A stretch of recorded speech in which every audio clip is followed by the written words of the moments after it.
Lalu apa dibalik munculnya fenomena bendera bajak laut One Piece? Apalagi munculnya fenomena ini dekat sekali dengan peringatan HUT Kemerdekaan Republik Indonesia. Kita akan mengulasnya bersama dengan Direktur Eksekutif Amnesty International. Sudah ada Bang Usman Hamid dan juga ada founder Drone Emprit yang juga pengamat media sosial. Sudah ada Bung Ismail Fahmi. Selamat pagi, Assalamualaikum Bapak-Bapak. Selamat pagi, Waalaikumsalam, Mbak Risti. Iya, kita pagi-pagi begitu ya membahas soal bagaimana fenomena yang lagi ramai sekali terjadi di sejumlah daerah dengan banyak sekali orang yang mengibarkan bendera One Piece begitu ya. Ada lambang tengkorak dengan memakai jerami begitu ya di kepalanya, topi jerami. Nah, saya ke Bang Usman dulu. Bang Usman, kalau menurut Anda seperti apa fenomena di balik kemunculan pengibaran bendera One Piece? Apakah ini bisa menjadi pertanda bahwa ini adalah bentuk kebebasan berekspresi atau seperti apa Anda melihat ini, Bang Usman? Ya, kami melihatnya masih merupakan ekspresi yang sah dan dilindungi oleh undang-undang. Tidak ada kekerasan, tidak ada hasutan kebencian berdasarkan suku, agama, ras, atau lain-lainnya.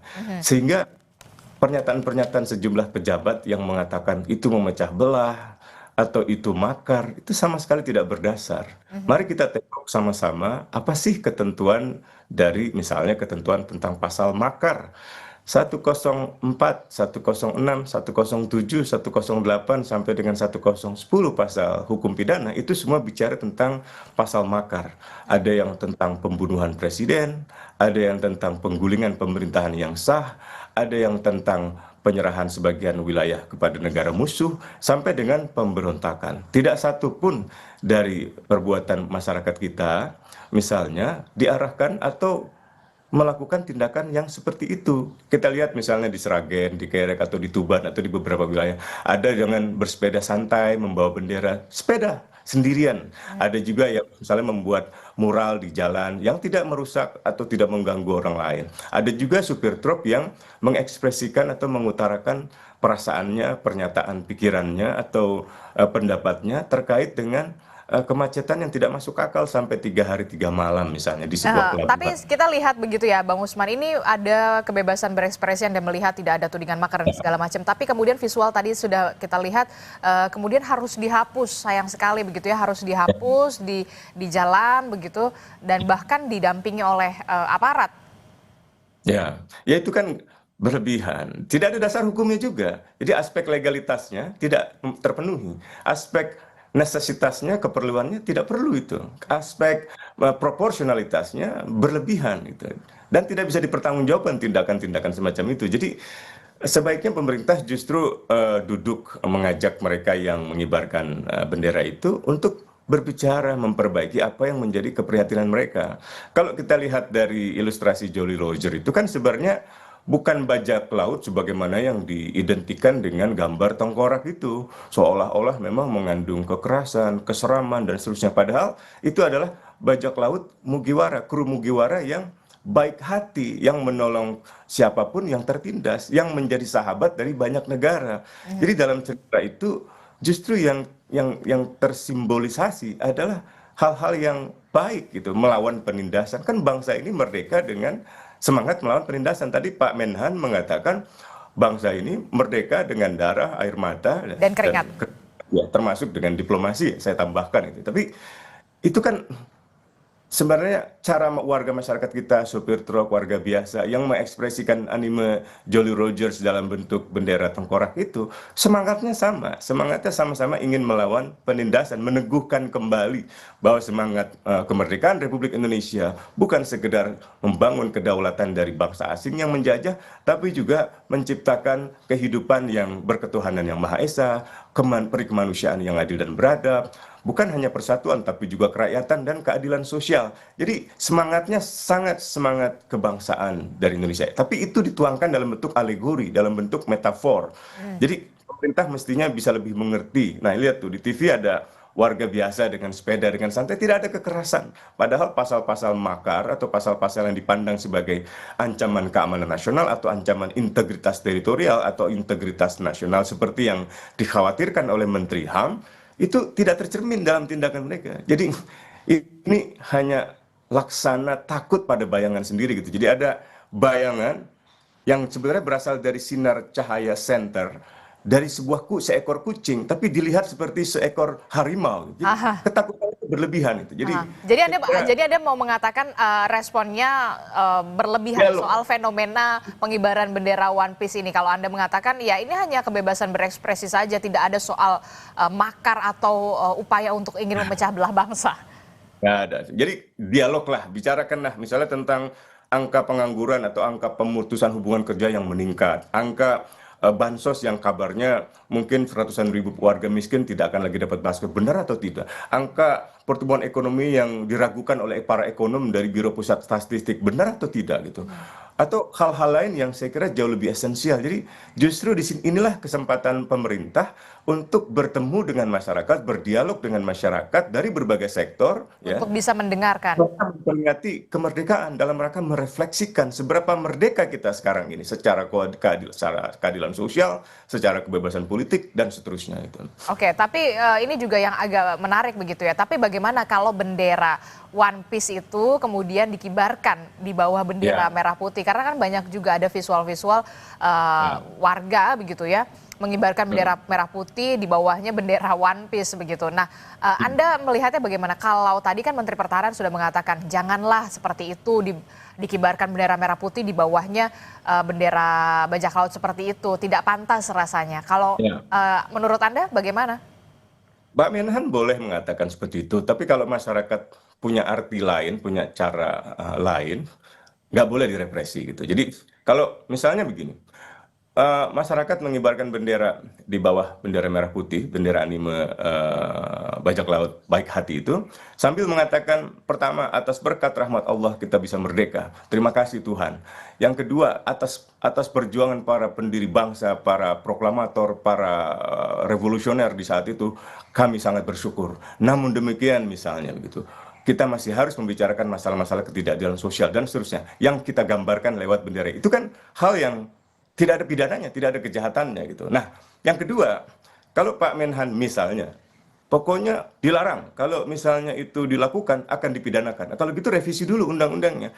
Karena undang-undang perlindungan tentang lambang negara seperti bendera dan seterusnya itu kan yang dilarang itu misalnya merobek atau membakar atau menginjak-injak seperti yang diatur di sejumlah negara. Atau melakukan perbuatan lain yang sifatnya merendahkan bendera merah putih atau misalnya menghina bendera merah putih dalam pengertian yang dimaksud dengan undang-undang itu. Kalau kalau yang kita lihat sekarang ini saya kira jauh dari rasa itu. Justru ia ingin menggunakan simbol, metafor, alegori untuk mengetengahkan kembali esensi merdeka itu, esensi merah putih itu kan sebenarnya adalah melawan penindasan dan kru Mugiwara dalam cerita bajak laut ini adalah kru dari bajak laut yang baik hati, yang menolong sesama, Oke. yang melawan penindasan. Jadi semangatnya itu yang harus dilihat ketimbang simbolisasinya gitu loh, Mbak.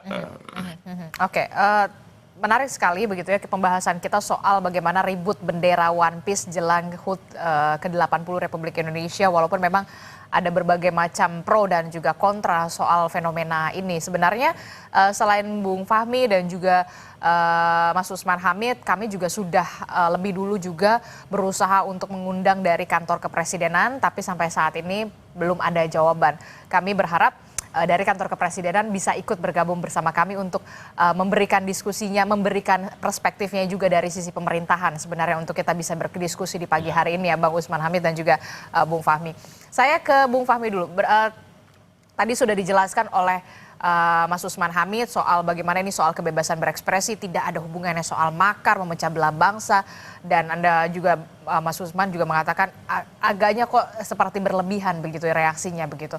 Nah, kalau dari digital sendiri, kalau dari media sosial, apa yang bisa Anda jelaskan soal awal kemunculan simbol bendera One Piece ini sampai akhirnya ramai di media sosial dan akhirnya juga tercetuslah kemudian terwujudlah di dunia nyata begitu ya, banyak sekali pengibaran bendera One Piece di menjelang HUT ke-80 Republik Indonesia. Mas Bung Fahmi. Jadi kalau kita lihat sebetulnya kan jauh sebelum bulan Juli, kan ramai kan bulan Juli kemarin di media sosial. Sebelum itu kan sudah cukup ramai di kalangan sopir. Dan itu tidak ada hubungannya dengan 17 Agustusan, tidak ada hubungannya dengan yang politik. Jadi mereka merasa relate sebetulnya para sopir tadi, seperti yang disampaikan Bang Usman tadi. Bagaimana mungkin dia dapat masalah di jalan, soal kondisi jalan, soal macet dan lain-lain. Dan bendera ini kan artinya apa? Solidaritas ya, ada semangat solidaritas di antara mereka. Dan mungkin ya dia merasa dengan adanya bendera ini itu makin kuat gitu loh, menghadapi tantangan, rintangan di jalan, beratnya kehidupan seperti itu. Dan itu seperti yang ada di gambaran di film. Dan itu belakangan kemudian rame di media sosial. Kenapa? Kan pas kebetulan menjelang 17 Agustusan. Biasanya kan mereka biasanya itu mengibarkan bendera merah putih. Kemudian ada netizen yang bilang, dulu merah putih, sekarang diganti, bukan diganti sebetulnya. Sekarang yang berkibar adalah bendera Joli ini kan gitu. Nah dari sinilah kemudian mulai ada relate sambungan antara bendera ini dengan 17 Agustusan. Media sosial rame, kemudian direspon. Ya sayangnya respon pertama dari pemerintah seperti yang disampaikan Bang Usman tadi, itu cenderung seperti apa ya, menilai ini sebagai makar ya, nilai sebagai makar, tidak melihat esensinya seperti apa. Langsung pokoknya ini makar, ini sesuatu yang harus diluruskan, tidak sesuai dengan undang-undang dan lain-lain. Nah, hal inilah yang kemudian menyebabkan resistensi itu makin meningkat. Yang tadinya sebagai ibaratnya baja laut yang baik hati, mereka saling membantu di antara para supir ya, supir truk itu. Kemudian kenapa ini dilawan sama pemerintah? Seperti di dalam film tadi, akhirnya kan makin kuat. Nah, karena makin kuat direpresi, ini kan simbol. Simbol itu ketika direpresi, dan itu udah makin banyak lah. Makin banyak orang yang sudah tahu sebetulnya Jolly Roger ini apa. Ini sesuatu yang positif. Jadi melihat, ini kok ada nggak bener nih. Akhirnya timbullah solidaritas di media sosial yang makin besar. Jadilah viral. Saya lihat tuh data sekarang ini 81%, Mbak. 81% itu mendukung. Ya, sentimennya itu sangat positif terhadap bendera ini. Itu kalau kita lihat di media sosial. Itu bukan hanya di Twitter, itu di TikTok. Berangkatnya kan banyak rame video di TikTok. Twitter itu meramaikan belakangan gitu. Dan meskipun saya analisis banyak percakapan di Twitter, di TikTok, di lain-lain, semua cenderung positif untuk mendukung Jolly Roger ini. Nah, apa yang akan terjadi akhirnya, ini kan pertarungan simbol ya, pemaknaan simbol. Dan kita bisa lihat dulu pernah ada itu, simbol V for Vendetta ya. Jadi orang protes anonim pakai masker, ya, pakai masker menutup muka, pakai vendetta. Tadinya sebetulnya sama, mirip seperti ini juga. Ekspresi seni yang kemudian oleh pemerintah itu secara internasional, beberapa negara melihat ini sesuatu yang harus dilawan. Malah akhirnya menjadi simbol perlawanan internasional. Ini yang perlu kita hati-hati juga ya, karena simbol itu nggak bisa direpresi. Simbol itu bisanya tuh diresapi, dipahami maknanya seperti apa. Ketika direpresi, oke, misalnya di jalanan tadi kan ditutup ya, itu bisa udah muncul itu, saya lihat tuh di TikTok juga. Mereka menggunakan apa? Artificial intelligence, menggunakan AI, generate pakai AI. Siapa yang bisa merepresi pakai AI? Disebarkan di TikTok itu banyak sekali video-video dari apa itu kendaraan truk itu menggunakan bendera ini pakai AI di generate. Jadi hal ini kan bisa menimbulkan ekspresi yang jauh lebih luas lagi. Solusinya paling bagus ya tadi, harusnya saya sepakat dengan Mas Usman, ini adalah dialog. Karena saya lihat ini kan ada pertemuan antara dua generasi ya yang berbeda. Sama-sama sebetulnya sama-sama cinta tanah air. Saya nggak yakin mereka yang mengibarkan bendera merah putih itu tidak cinta, sama cintanya gitu. Cuma gimana cara ekspresinya ini harus dipertemukan. Oke, jadi ini merupakan simbol begitu ya, seharusnya tidak perlu reaktif begitu ya untuk merespon hal ini begitu. Walaupun Menko Polkam Pak Budi Gunawan menyatakan pemerintah akan mengambil tindakan hukum secara tegas dan terukur jika ada unsur kesengajaan dan provokasi dalam pengibaran bendera One Piece. Dan langkah ini diambil demi menjaga ketertiban dan kewibawaan simbol-simbol negara. Nah itu gimana tuh Mas Usman? Pak Budi Gunawan, Pak Menko sebaiknya tidak perlu sampai ke sana. Saya kira akan lebih baik jika Pak Menko misalnya mengkoordinasikan sejumlah kementerian atau memastikan menteri-menteri yang terkait merespon permasalahan-permasalahan esensial yang disampaikan oleh mereka, dari mulai warga biasa, para sopir truk, atau generasi muda yang seringkali mengeluhkan berbagai kondisi Republik ini, entah itu masalah korupsi, lingkungan hidup, atau layanan-layanan masyarakat di tingkat bawah. Seperti tadi saya katakan, misalnya begini, saat ini kita tahu dunia, bukan hanya Indonesia, mengalami tantangan ekonomi yang sangat berat. Jumlah pengangguran tiba-tiba meningkat tajam. Orang yang kehilangan pekerja di Inggris dalam beberapa bulan terakhir 100.000 orang. Di Indonesia sampai bulan Mei menurut Serikat Buruh sampai 70.000, 80.000 orang. Nah, apa yang bisa dilakukan oleh pemerintah bersama masyarakat? Yang kedua, layanan-layanan misalnya di pelabuhan untuk para supir truk yang seringkali mengalami pungutan. Bagaimana caranya misalnya menteri terkait, katakanlah Menteri Perhubungan, atau misalnya Kapolri misalnya, bisa menertibkan hal-hal seperti ini. Sehingga dalam 1 pekan ke depan atau dalam 2 pekan ke depan atau pada tanggal 17 Agustus, para supir itu dengan bangga mengatakan, tidak ada lagi pungutan itu. Terima kasih Pak Menko, terima kasih Pak Menteri. Misalnya seperti itu.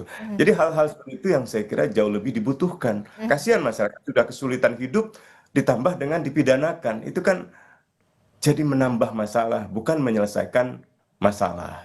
Oke, di media sosial juga kan ternyata Mas Fahmi respon-responnya juga beragam, bahkan dibalas dengan publik dengan menyebarkan gambar Wakil Presiden Gibran Rakabuming Raka yang ternyata juga pernah menggunakan pin berlogo One Piece sebelum dilantik pada 20 Oktober 2024. Gibran ini mengenakan pin berlogo One Piece saat silaturahmi di Desa Bersatu pada 19 November 2023, kemudian ada deklarasi pemilu damai di 27 November 2023, dan ada juga saat debat Cawapres pada 21 Januari 2024. Anda melihatnya gimana nih, jadi balas-balasan begitu kalau di media sosial, kemunculan One Piece ini? Jadi itu kan gambaran anak muda ya, seperti itu yang benar. Ya, dan itu relate banget dengan anak muda sekarang ketika mereka mengekspresikan One Piece. Mereka tahu banget itu simbolik One Piece itu seperti apa, perjuangannya mereka seperti apa. Makanya itu dipakai oleh Gibran kan pada saat sebelum debat, pada saat debat dan seterusnya. Karena itu sangat positif. Itu seperti simbol ya. Ada satu gambar kecil saja, simbol itu menariknya. Gambar kecil, nggak usah kita banyak bicara. Di situ menyampaikan pesan apa? Ini kita lagi berjuang melawan ketidakadilan, korupsi, dan lain-lain. Seperti itu yang kalau Mas Usman bilang tadi, bajak laut yang baik hati, ya kan ekspresinya itu. Dan itu pada saat Pilpres kemarin itu menarik perhatian anak muda. Mereka sangat relate, ini bagus ini. Kita punya calon wakil presiden yang ngerti banget. Nah makanya ketika mereka katakanlah mengikuti wapresnya, kok sekarang dianggap sebagai makar, makanya ini kan jadi kontradiktif. Makanya jadi kita perlu melihat ada cara berpikir ini ya, saya coba promote juga di media sosial. First principle thinking ya, jadi coba kita berpikir menggunakan prinsip dasar. Prinsip dasarnya apa? Pertama kita hapus dulu semua asumsi. Asumsinya apa? Masyarakat ingin makar, misalnya gitu. Bendera tengkorak itu asumsi kita biasanya kan bajak laut yang jahat misalnya. Itu semua asumsi kita hapus dulu. Sekarang kita lihat bendera itu maknanya apa? One Piece itu maknanya apa? Di balik bendera ini ada apa sih gitu. Jadi kita lihat fakta-fakta yang tidak terbantahkan, yang secara objektif. Nah, dari fakta-fakta inilah kemudian kita buat kebijakan. Nah, ternyata seperti satu fakta misalnya, seperti yang disampaikan tadi, Gibran dulu pakai. Artinya memang ini sesuatu yang positif. Dan itu bisa menarik suara anak muda. Dan anak muda sekarang mengikuti juga seperti itu. Yang diambil apa? Semangatnya. Semangat untuk mencintai negeri, tapi dengan cara anak muda. Dan itu harus direspon positif ya? Itu harus direspon positif. Makanya ini sebetulnya pertemuan. Anak muda juga perlu memahami kan betapa lukanya para pejuang zaman dulu. Ya. Dan tidak semata kita di satu sisi berdirinya, dia harus berdiri di dua sisi. Makanya sifatnya harus konstruktif. Ya kita di antara duanya itu. Tapi dengan melihat fenomena banyaknya pengibaran bendera One Piece begitu ya di jalan, kemudian di warga-warga yang sudah melakukan pengibaran bendera ini begitu kan, ini jadi salah satu fenomena yang baru begitu ya Bang Usman dan juga Bung Fahmi begitu ya. Kalau menurut Mas Usman sendiri, apakah ini ada kaitannya dengan politik, terkait dengan situasi politik dan juga negara saat ini? Apakah ada hubungannya? Tapi jangan dijawab dulu Mas Usman Hamid, kami akan segera kembali usai jeda di Sapa Indonesia Pagi. Sebelum kita lanjutkan dialog kita di pagi hari ini, saya akan mengajak Anda untuk menyimak bagaimana pernyataan warga terkait dengan bendera One Piece. Apa sebenarnya kata mereka? Kita simak berikut ini tanggapannya. Ini menurut saya agak aneh sih kalau misalnya dilarang ya, karena dengan adanya pengibaran One Piece atau enggak dikibarkan pun juga tidak ada melunturkan rasa kewarganegaraan kita ya terhadap nasionalis kita terhadap Indonesia gitu. Jadi mending daripada negara mengurusi hal-hal One Piece ya, mending urusin yang lain deh gitu. Menurut saya bendera One Piece itu kan bendera yang dari kartun, yang kenapa sih pemerintah nggak atau ngelarang gitu untuk dikibarkan di sini? Karena menurut saya sebenarnya boleh-boleh saja dikibarkan selagi itu tidak menyinggung arti dari merah putihnya sendiri, yang dimana merah putih itu kan sebagai bendera nasional kita. Memang ada dua sisi ya, jadi dari pemerintahnya mungkin ada kekhawatiran bahwa bendera ini digunakan sebagai simbol aktivisme tertentu. Tapi di sisi lain saya juga takut kalau misalnya memang ini bendera digunakan atau ditunggangi untuk aktivitas-aktivitas yang sifatnya anarkis gitu. Ya sebenarnya agak lebay kalau menurut saya ya, dengan segala respek ke pemerintahan. Tapi justru menurut saya kalau misalnya pemerintah memandang bahwa aksi seperti ini tuh dianggap ilegal atau membahayakan negara, itu justru akan bikin rakyat sendiri makin marah. Menurut saya agak dilonggarin aja sih untuk hal-hal seperti ini. Terutama ini kan juga nggak ada unsur-unsur sara, nggak ada unsur-unsur yang membahayakan bagi siapapun, justru sedikit lucu bagi saya. Bagi netizen sih malah konten ya, terutama bagi fans One Piece. Ya, kita masih membahasnya soal bagaimana ribut soal pengibaran bendera One Piece jelang hari ulang tahun kemerdekaan ke-80 Republik Indonesia. Kami juga sudah kedatangan anggota DPR RI dari fraksi PDI Perjuangan, ada Bung Andreas Hugo Pareira. Bung Andreas Hugo, selamat pagi. Apa kabar?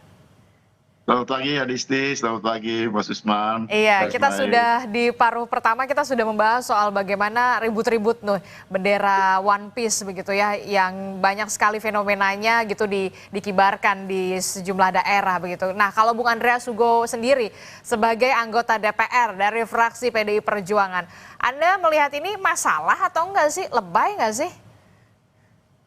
Ya, terus terang Adisti, saya beberapa waktu yang lalu, kalau tidak salah 4-5 hari yang lalu ditanya oleh wartawan gitu, bahwa ada pengibaran bendera namanya One Piece ini, terus kemudian apakah ini bentuk kegiatan makar gitu. Saya justru kaget gitu, kaget kok ada hal yang gerakan-gerakan makar gitu.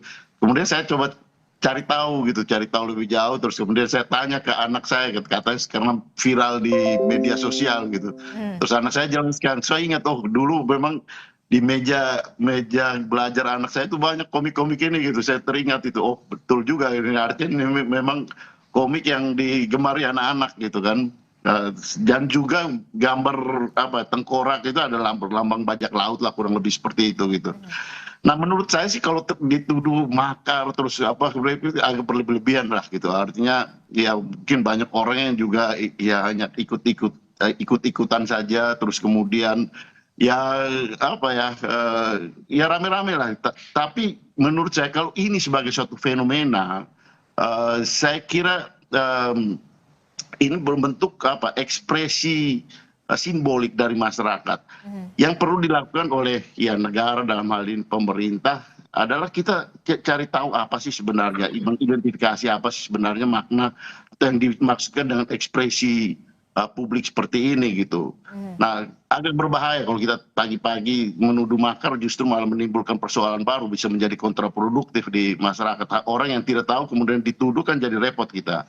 Tapi juga jangan meremehkan. Nah, kalau ada makna-makna simbolik seperti ini yang muncul di masyarakat, kita perlu tahu dan bagaimana pendekatan secara, ya menurut saya sih pendekatan secara sosial gitu, bukan pendekatan keamanan yang dikedepankan.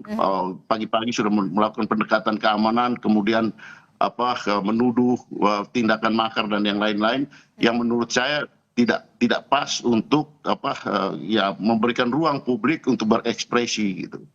Kurang lebih seperti itu menurut saya. Oke, jadi menurut Anda agak berlebihan ketika kemudian direspon ini sebagai upaya makar dan juga untuk memecah belah bangsa begitu. Ini menjadi simbol berekspresi warga begitu ya, yang harusnya menurut Anda bagaimana kemudian pemerintah harus merespon ini fenomena yang kemudian baru saja muncul begitu ya sejak bulan Juli begitu. Bagaimana pemerintah harus merespon ini, jangan sampai kemudian ada kesan reaktif begitu dari pemerintah. Ya, kalau ini dilihat sebagai suatu fenomena sosial, kita perlu ada cara untuk metodologi secara sosial untuk mengidentifikasi, menelusuri, mengetahui lebih jauh apa sebenarnya fenomena ini gitu. Jadi ya kita punya BRIN, kita punya lembaga-lembaga kajian yang bisa ditugaskan untuk melakukan penelaahan secara sosial untuk mengetahui persis fenomena ini gitu. Tapi tidak kemudian kita melakukan tuduhan. Tapi kalau berkaitan dengan menjelang 17 Agustus kita melakukan himbauan, memberikan penjelasan kepada masyarakat yang berkaitan dengan bendera merah putih dan simbol-simbol lain gitu, bahwa simbol kenegaraan itu harus kita hormati dan itu kewajiban sebagai warga negara. Tapi kalau hal-hal ekspresi simbolik yang lain ya silakan, tapi dipisahkan dari simbol-simbol kenegaraan. Itu yang perlu kita lakukan untuk memberikan penjelasan ke masyarakat, bukan kemudian melakukan hal-hal yang menuduh dan tindakan-tindakan yang represif seperti itu. Oke, kalau tadi Mas Usman juga kan mengatakan ini simbol kemudian harus bentuk keadilan begitu ya, keadilan yang harus diciptakan di sebuah negara atau pemerintahan begitu ya, termasuk soal korupsi, kemudian lapangan pekerjaan, bahkan juga berbagai macam permasalahan yang menimpa warga. Apakah ini menjadi trigger juga kemudian fenomena ini muncul di kalangan masyarakat saat ini? Ya, sebenarnya semua lapisan masyarakat sekarang ini merasakan ada masalah yang cukup serius gitu. Yang baru misalnya untuk menengah, rekening-rekening yang dibekukan hanya karena tidak ada transaksi. Saya sendiri kenal rekening saya misalnya di Bank Mandiri itu diblokir. Saya tanya kepada kepala cabang ini kenapa? Oh, PPATK yang memblokir. Loh, PPATK itu kan Badan Intelijen Keuangan. Namanya Badan Intelijen Keuangan, tidak boleh dia melakukan pemblokiran kecuali dengan izin pengadilan, misalnya gitu. Jadi itu satu. Yang kedua, tadi kita bicara anak muda. Beberapa hari lalu Al Jazeera memberitakan ada 44 juta anak muda yang kesulitan untuk mendapatkan pekerjaan. Sebagian besar itu sarjana misalnya. Jadi saya kira mereka ingin mengekspresikan juga apa yang mereka rasakan hari ini, kesulitan ekonomi, mencari pekerjaan, berjualan, atau misalnya mendapatkan layanan kesehatan yang dibutuhkan, pendidikan, perumahan, dan seterusnya. Bahkan prajurit-prajurit TNI misalnya juga sekarang bertanya-tanya, mengapa perumahan yang dijanjikan justru tidak berjalan dengan baik gitu, kemana uangnya? Jadi saya kira banyak sekali keresahan masyarakat yang sekarang ini berkembang yang harus direspon oleh pemerintah dengan hati-hati. Tadi saya setuju dengan Pak Andreas. Jadi jangan berlebihan, tapi juga jangan menganggap remeh. Jangan berlebihan artinya nggak perlulah menganggap itu makar sehingga harus dipidana atau didatangi aparat militer. Aparat militer kan bukan penegak hukum. Polisi juga nggak perlulah karena tidak ada pelanggaran hukum pidana di sini. Yang kedua, jangan menganggap remeh, maksudnya jangan mengabaikan, harus dengarkan apa sih yang jadi kritik mereka gitu. Jadi sekali lagi ini adalah ekspresi metaforistik, alegoris atau simbolik yang memang punya makna yang dalam dari masyarakat yang sangat membutuhkan respon lebih bijaksana dari pemerintah. Bung Andreas, apakah Anda setuju ini merupakan bentuk keresahan dari masyarakat yang kemudian harus direspon begitu ya, harus didengarkan begitu aspirasi dari masyarakat ini soal bagaimana korupsi yang kemudian makin merajalela, lapangan pekerjaan kok ya makin sedikit saja begitu, belum ada terlihat upaya pemerintah begitu. Apakah ini juga jadi salah satu bentuk keresahan masyarakat sampai akhirnya fenomena ini muncul dan juga ramai di masyarakat, Bung Andreas? Ya, Adisti, itu yang saya katakan tadi. Saya tidak mau pagi-pagi menyimpulkan karena suatu fenomena sosial itu harus perlu ditelusuri lebih lebih ilmiah lah, dengan cara yang lebih lebih detail untuk mengetahui persis. Karena menyimpulkan pagi-pagi itu sama aja dengan menuduh makar menuduh hal-hal yang kemudian bisa menimbulkan persoalan baru gitu. Oleh karena itu saya katakan tadi bahwa ya kita jangan juga berlebihan, tapi jangan juga menganggap remeh. Dalam arti kita perlu tahu lebih jauh, kemudian sehingga melakukan tindakan yang juga tepat untuk mengatasi persoalan ini. Kalau ini dianggap sebagai suatu persoalan gitu.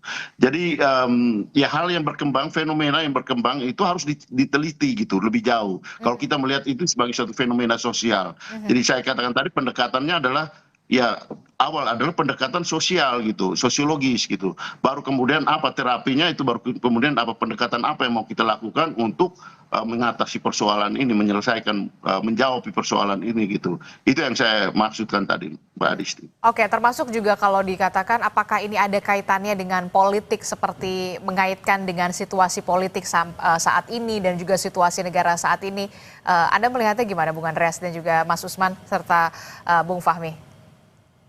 Bang Andreas dulu mungkin. Bang Andreas dulu. Bisa jadi ya, bisa jadi juga tidak gitu, Adisti. Dalam arti apa? Itu yang namanya fenomena sosial gitu. Fenomena sosial menurut saya artinya yang saya belajar secara sosiologis, kita perlu melakukan penelusuran yang lebih jauh untuk mengidentifikasi apa sih persoalan sebenarnya. Dan kemudian setelah kita tahu apa persoalannya, baru kemudian ya kita melakukan Cari solusi tindakan bersama. cari solusinya gitu. Dan itu adalah tugas negara gitu. Dalam hal ini ya pemerintah yang mempunyai otoritas dan mempunyai aparat untuk melakukan hal-hal tersebut gitu. Tapi kalau pagi-pagi kita membuat kesimpulan, itu berbahaya gitu. Kalau untuk berbahaya dalam arti apa? Bisa kita salah menyimpulkan dan salah melakukan tindakan gitu.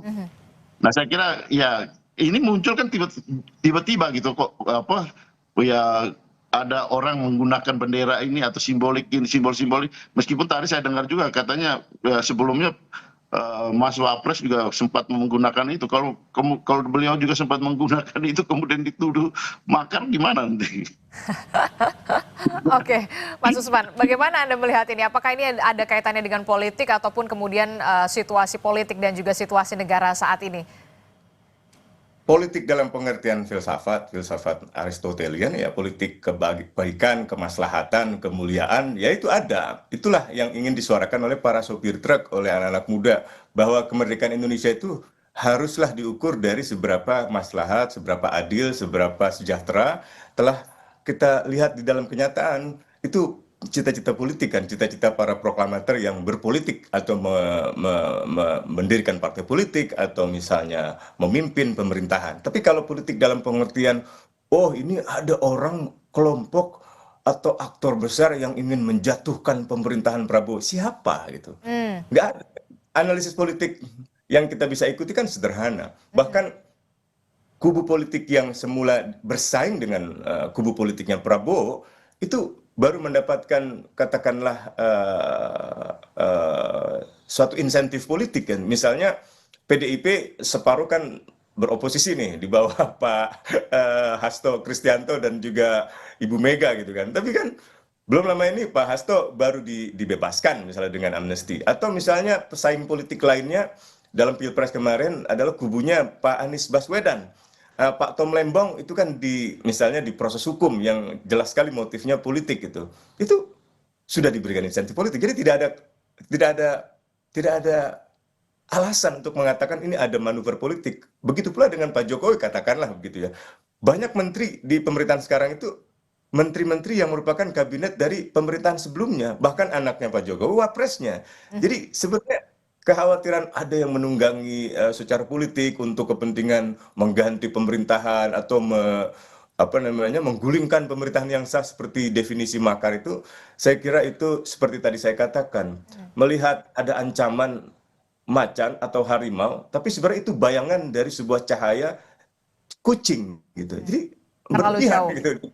Ketakutannya ketakutan yang ada di dalam kenyataan dan ketakutan pada ancaman yang ada dalam pikiran lebih besar dalam pikirannya gitu. Nah, ini yang saya kira ya seperti takut pada bayangan sendiri gitu. Karena itu dialog lah gitu ya, jangan represif, jangan tangkap, jangan melakukan tindakan-tindakan yang sebenarnya tidak perlu secara hukum, baik hukum pidana, hukum perlindungan bendera, atau hukum-hukum lainnya yang sebenarnya tidak ada dasar untuk mengambil tindakan represif hukum terhadap mereka gitu. Kalau dari Bung Fahmi sendiri, kalau di media sosial sendiri, apakah Anda melihat apakah ini ada kaitannya dengan situasi politik dan juga situasi negara saat ini? Singkat saja, terakhir. Ya, jadi saya gunakan social network analysis ya. Di situ ketahuan siapa saja yang berbicara dalam topik ini. Apakah ada? Kalau kita bicara politik, kita lihat pada saat pilpres kan ada klaster kubu A, kubu B, kubu C. Ada nggak klaster-klaster seperti itu yang sekarang ini? Saya lihat tidak ada. Kebanyakan yang berbicara itu ada aktivis, ada publik secara umum, kemudian ada media.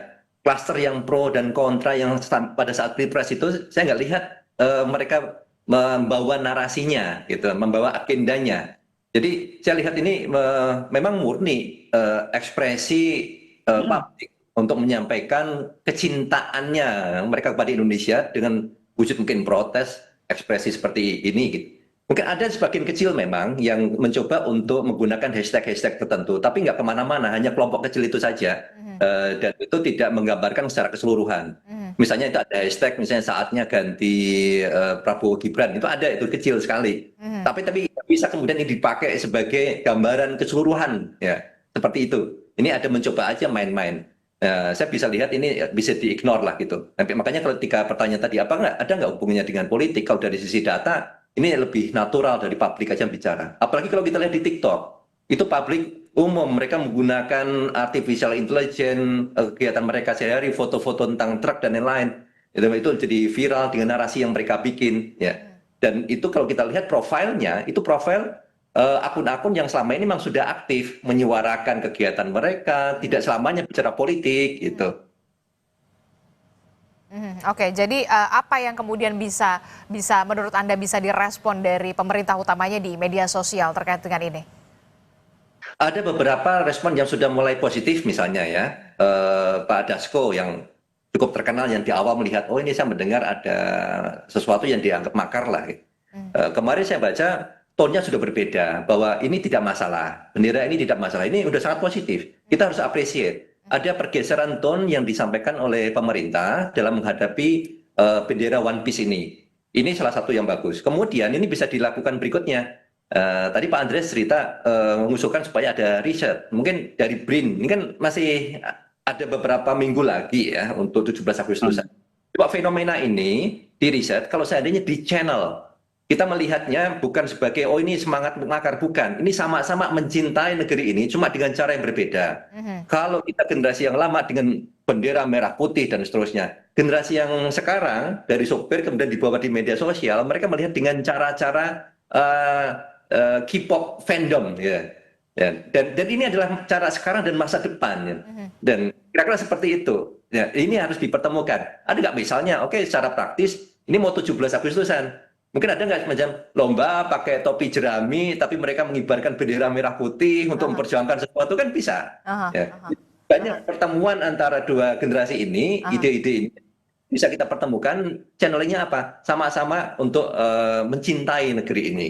Oke, jadi paling tidak harus direspon positif dulu, kemudian jangan reaktif dulu, dan harusnya lebih direspon juga secara kreatif begitu ya. Apa sebenarnya didengarkan dulu, apa sebenarnya menjadi aspirasi atau keinginan dari para masyarakat kita sampai kemudian ada fenomena semacam ini, dicarikan solusinya bersama oleh pemerintah selaku otoritas yang paling kuat di negeri ini. Terima kasih founder Drone Emprit yang juga pengamat media sosial Bung Ismail Fahmi sudah bergabung bersama kami. Kemudian ada Direktur Eksekutif Amnesty International Bang Usman Hamid, dan juga ada anggota DPR dari fraksi PDI Perjuangan Bung Andreas Hugo Parera. Terima kasih Bapak-bapak, sehat selalu. Assalamualaikum.